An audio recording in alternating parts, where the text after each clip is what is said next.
as a reintroduction to the trim work for the roof, I want to talk to you about the shingles, the roof sheeting, the drip edge, the soffit and fascia.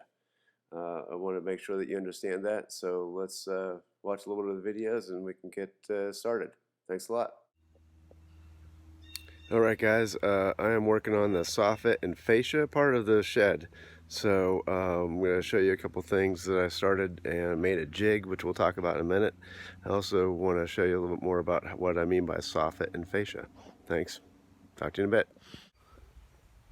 Okay, currently I have all this soffit. I have different things that I chose because I want some ventilation through the roof part. So I got some solid, so I can do that, and it's really this musket brown, dark brown. And I also got some fascias, soffit that has holes through it, and that's pretty much to allow air to run through the shed.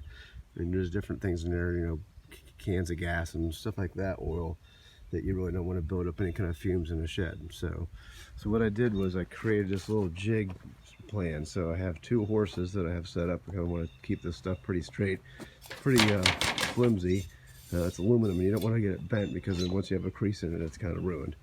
So what I did was I made this jig, and so what I mean by a jig is some sort of piece of construction of something that helps you cut things at an equal distance all the time. So when you guys saw the lounge chair, each of those sections of that lounge chair were cut at exactly 28 inches, and that's hard to do if you just freehand it. So you have to come up with some sort of jig. So what I came up with here was a couple boards that I used.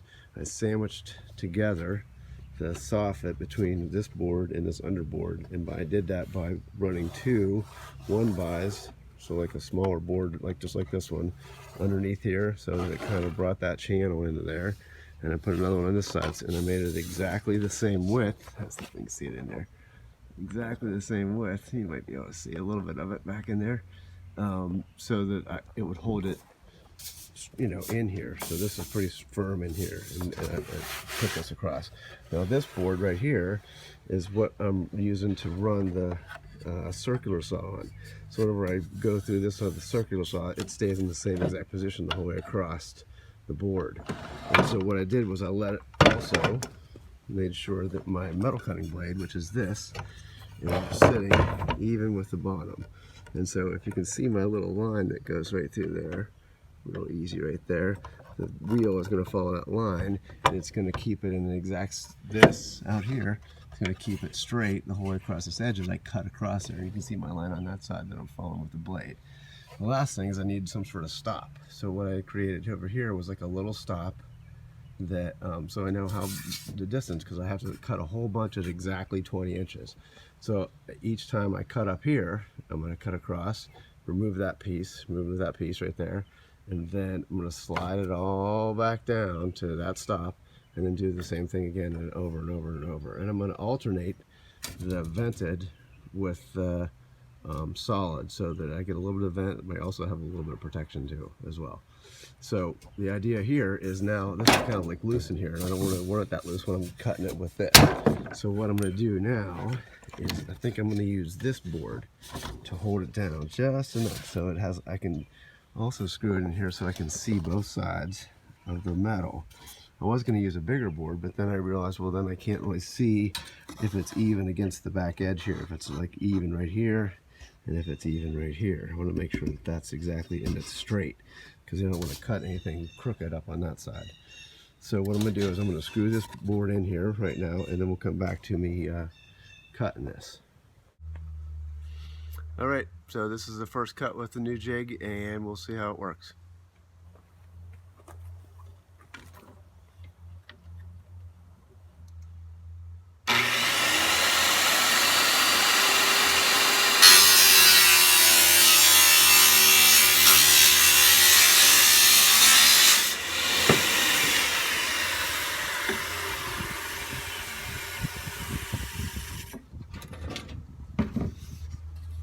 Turned out pretty good. Nice cut, nice straight cut. 20 inches exactly, so let's keep going. All right, so this is after I cut the soffit. I'm going to piece it in here and show you how that looks like. So this is the back side of the shed. This is the soffit that I cut. Just a little bit ago. I got it in actually 2 pieces, so here's how it slides in.